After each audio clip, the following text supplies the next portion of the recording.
If you're over 70 and your doctor just celebrated getting your blood pressure down to 120/80, you need to hear this. A study published in the Journal of the American Medical Association tracked 15,000 seniors for 5 years, and what they found contradicts everything we've been told about blood pressure targets. The seniors with so-called perfect blood pressure had a 28% higher risk of serious falls, and their mortality rates were actually worse than those with moderately higher numbers. In the next 15 minutes, I'm going to show you the exact blood pressure range associated with the longest survival in older adults, why the standard target might be dangerous after age 75, and the one simple test you can do at home tonight that could prevent a devastating fall. I'm Doctor from Isabella Morgan, and this information could genuinely save your life or the life of someone you love. Before we go further, drop a comment right now with just your age, nothing else. I want to see who's watching this, because the information I'm about to share applies differently depending on whether you're 65, 75, or 85. And if you've ever felt dizzy when standing up from a chair or getting out of bed, add the word dizzy to your comment. This is critical information I need to see, and you'll understand why in about 3 minutes. Here's what's happening in doctors' offices across the country right now. A 78-year-old comes in for a checkup. Blood pressure reads 145/86. The doctor pulls up the standard guidelines on the computer screen, sees that target of less than 130 systolic, and immediately reaches for the prescription pad.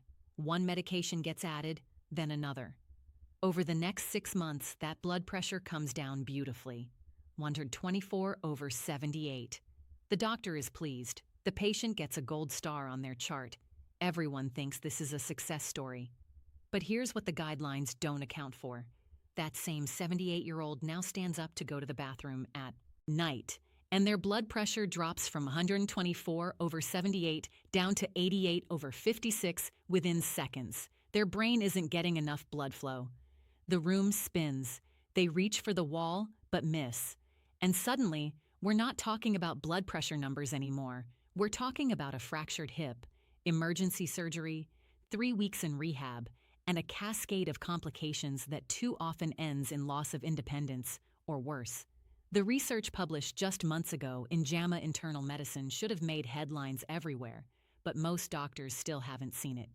Most patients certainly haven't heard about it. And that gap between what the research shows and what's happening in everyday medical practice is costing lives. Here's the part that's going to sound counterintuitive. And I need you to stay with me, because this is where everything changes. For decades, the mantra has been simple. Lower blood pressure equals better health outcomes. And for middle-aged adults, people in their 40s and 50s, that's largely true. Getting blood pressure under control in midlife prevents heart attacks, strokes, and kidney disease down the road. The evidence is rock solid, but something fundamental changes after age 75. The research shows that seniors with systolic blood pressure between 130 and 145 actually live longer than those with pressure below 120. They have fewer falls, fewer fractures, fewer hospitalizations, and better cognitive function. The group that achieved that textbook perfect 120/80, they had higher rates of dizziness, syncope, that's the medical term for fainting, acute kidney injury, and yes, higher mortality rates. Now, if you're someone who values understanding the why behind the numbers, not just being told what to do, then what I'm about to explain is going to give you a completely different framework for thinking about blood pressure management as you age. Your cardiovascular system at 75 is not just an older version of your cardiovascular system at 45. It's fundamentally different in ways that change what blood pressure numbers mean for your health. Let me explain the 3 critical changes that happen with aging and why these changes demand different blood pressure targets. First, arterial stiffness. As you age, your arteries become less elastic. Think of a new garden hose versus one that's been out in the sun for 20 years. The old hose is stiffer, less flexible. Your arteries undergo a similar process called arteriosclerosis. When your heart pumps blood into stiff arteries, they can't expand and absorb the pressure wave the way young, flexible arteries can. This means you need slightly higher baseline pressure to ensure adequate blood flow reaches your brain and kidneys, especially when you're standing upright and blood has to flow against gravity. Second, baroreceptor function declines. Baroreceptors are tiny sensors in your blood vessels that detect pressure changes and instantly signal your brain to adjust. When a young person stands up, their baroreceptors detect the pressure drop within milliseconds and trigger compensatory responses. Heart rate increases, blood vessels constrict, pressure stabilizes. But these baroreceptors become less sensitive with age. They respond more slowly. So if your baseline blood pressure is already low and your baroreceptors are sluggish, you get that dangerous drop in pressure when you stand what's called orthostatic hypotension. Third, medication metabolism changes. Your kidneys and liver don't clear medications as efficiently at 75 as they did at 45. A dose of blood pressure medication that's perfectly appropriate for a middle-aged person can be excessive for an older adult. The medication lingers in your system longer, has stronger effects, and can push blood pressure too low. Now, let me tell you exactly what this recent research found, because the specifics matter. The study published in JAMA Internal Medicine followed 15,242 adults over the age of 75 for an average of 5 years. These weren't handpicked, healthy seniors. These were real-world older adults, including those with diabetes, prior strokes, heart disease, and varying levels of frailty. The researchers tracked their average blood pressure and then monitored what happened to them over those 5 years. They divided participants into groups based on their systolic blood pressure. One group maintained pressure below 120. Another group was between 120 and 130. Another between 130 and 140. Another between 140 and 150. And another above 150. Here's what they found. The lowest mortality rate was in the group with systolic pressure between 130 and 140, not below 120. Not the textbook perfect number, the moderate range. Those with pressure below 120 had a 28% increased risk of serious falls requiring hospitalization. They had higher rates of acute kidney injury, meaning their kidneys couldn't function properly with the lower pressure, and their overall mortality rate was 14% higher than those in the 130 to 140 range. The group with pressure above 150 also had problems, as you'd expect: higher stroke rates, more cardiovascular events. But the surprise was that very low pressure was just as dangerous as very high pressure. The sweet spot, the range associated with longest survival and best quality of life, was higher than conventional guidelines recommend. You're 76 years old. You walk into your doctor's office for a routine checkup. Your blood pressure reads 142/84.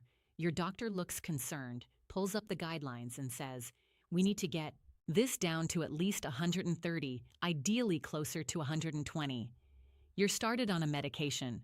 2 months later, your pressure is 128/78.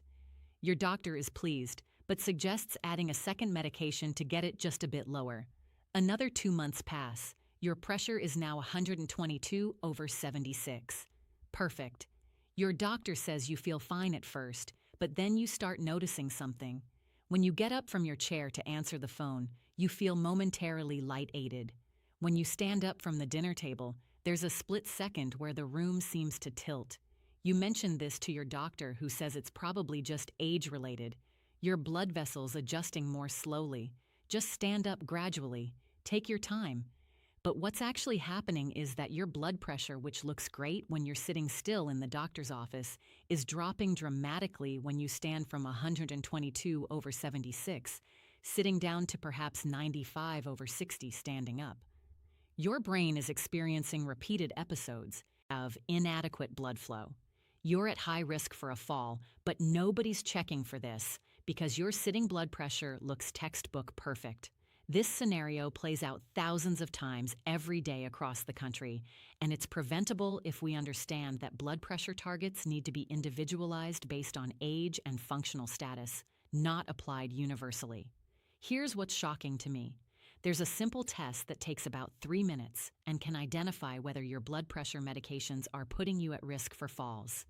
It's called orthostatic vital sign measurement, and most doctors aren't doing it routinely. Let me teach you how to do this test at home tonight because this information is potentially life-saving. You need a home blood pressure monitor.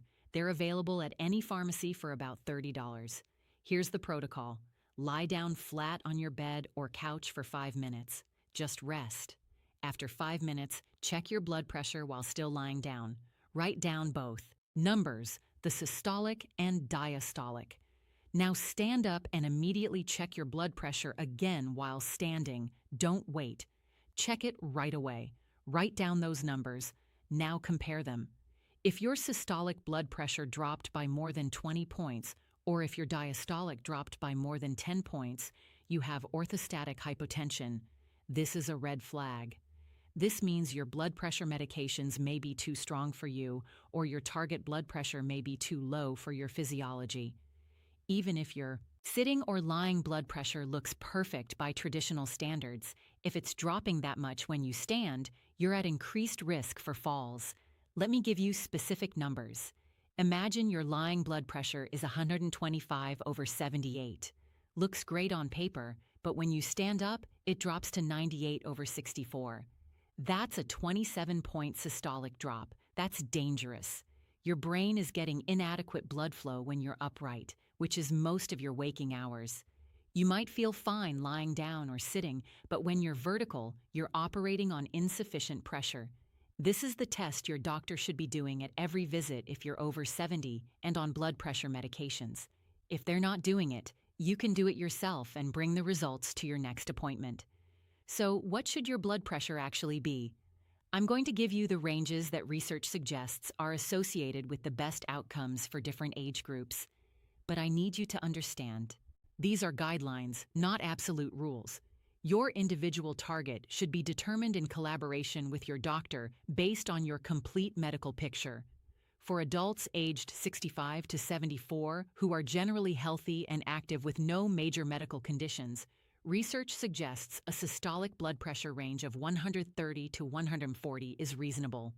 This provides cardiovascular protection while maintaining adequate perfusion to organs for adults aged 75 to 84 who are relatively healthy.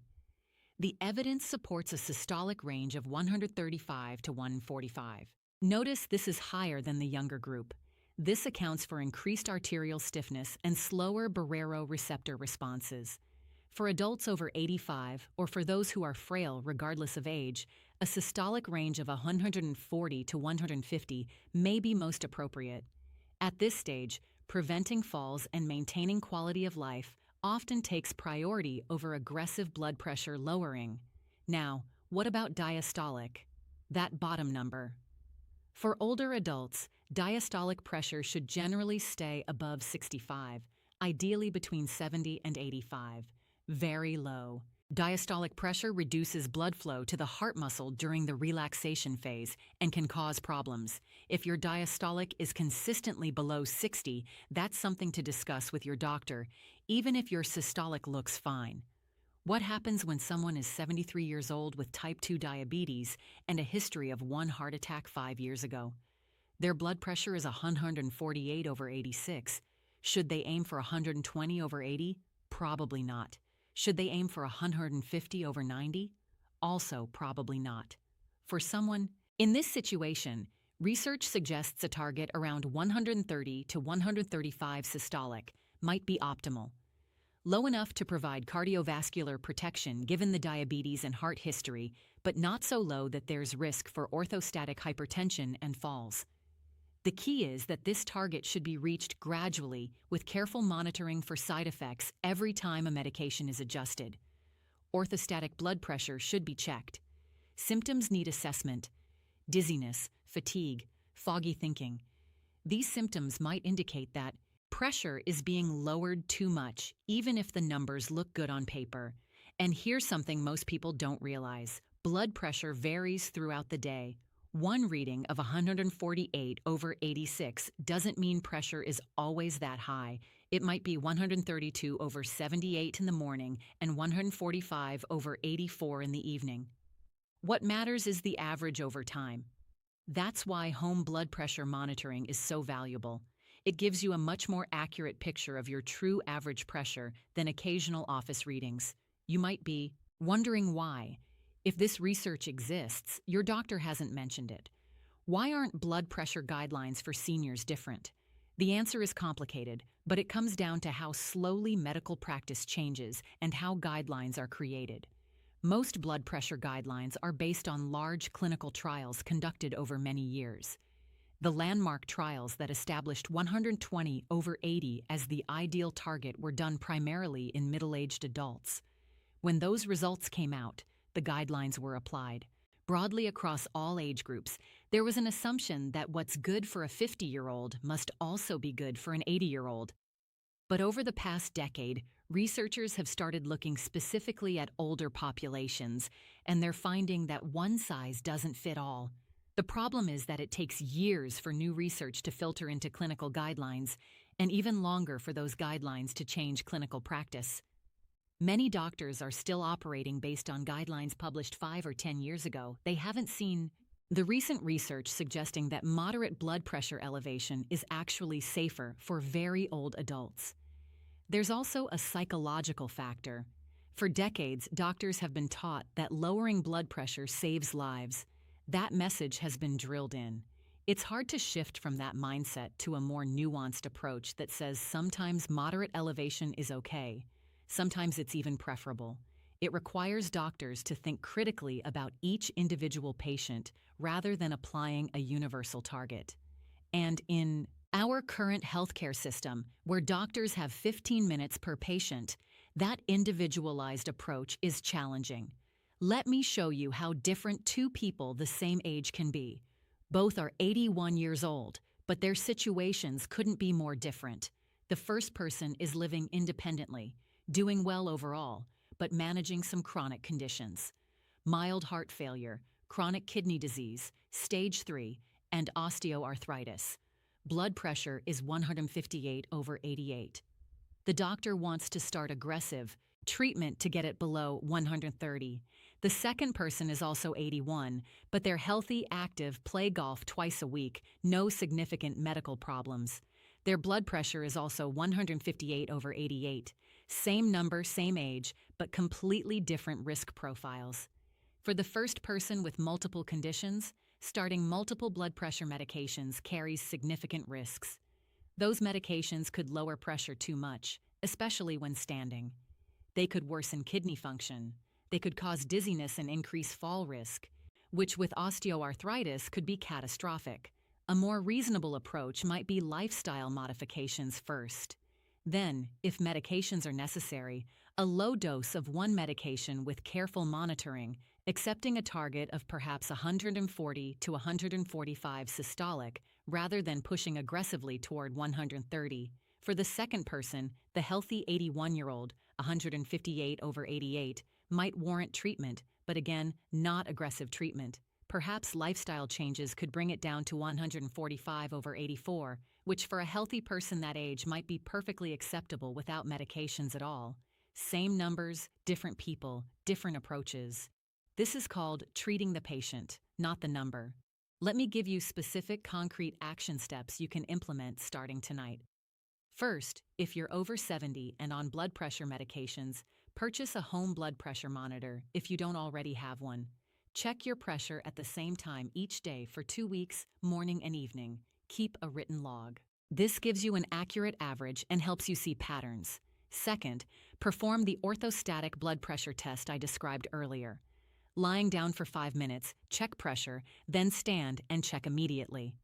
If you have a drop of more than 20 points systolic or 10 points diastolic, write that down to discuss with your doctor. Third, assess your symptoms honestly. Are you experiencing dizziness when standing? Unexplained fatigue? Difficulty concentrating? These might be signs your blood pressure is too low, even if the numbers look fine. Fourth, schedule an appointment with your doctor specifically to discuss your blood pressure targets. Don't just accept a blanket statement that you need to be at 120/80. Ask what target is appropriate given your age, your other medical conditions, and your functional status. Bring your home blood pressure log. Bring your orthostatic measurements if you found a significant drop. Have an informed conversation. Fifth, if you're experiencing side effects from blood pressure medications, speak up. Don't suffer in silence.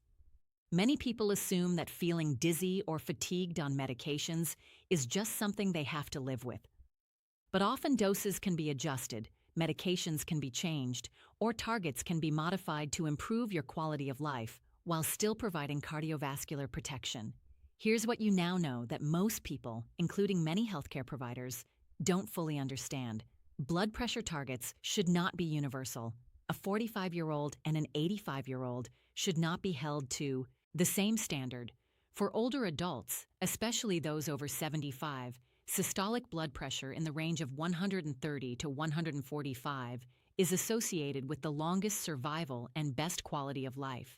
Lower than 120 increases risk of falls, orthostatic hypotension, kidney injury, and possibly cognitive decline. Higher than 150 increases cardiovascular risk. The sweet spot is in the middle.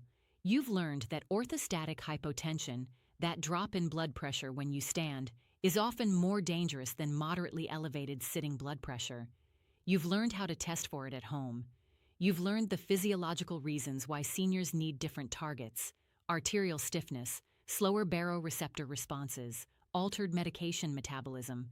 Most importantly, you now have the language and the knowledge to have an informed conversation with your doctor. You're not just a passive recipient of medical advice.